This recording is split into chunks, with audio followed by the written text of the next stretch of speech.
অনেকের কান গলা কান পাকা কান দিয়ে শোষো করে বুবো করে, এটা অনেকের একটা বেশি ছোট একটা বেশি বড়, এটাকে আমরা কিরকম, যাদের দাউদ একজনা চুলকানি আছে, হাঁপানি হাঁপানি কারো আছে নাকি, যাদের দাউদ একজনা চুলকানি আছে একটু এখন একটু ব্যবহার করেন, যদি ভালো লাগে নিয়েন। নাম্বার 4, এই আমার দিকে চান কাকা, অনেকের একটা বেশি ছোট একটা বেশি বড়, এটাকে আমরা কিরকম বলি, এক শিরা ব্যারাম। যদি এক শিরা ব্যারাম কারো থাকে, আমার এই তেলটা পান দিয়ে ব্যবহার করবেন। কি দিয়ে? পান দিয়ে আমি নিয়মটা বলে দিব। নাম্বার 5, কাকা দেখেন তো এই রোগটা আপনাদের ভিতরে কারো ভিতরে আছে কিনা, আমার দিকে ফলো করেন।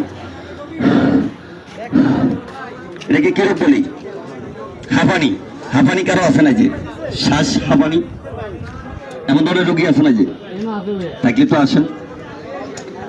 এই কার আছে আসেন, আপনি কবির ওষুধ পাই না, আমি বলছি রোগী পাই না, থাকলে আর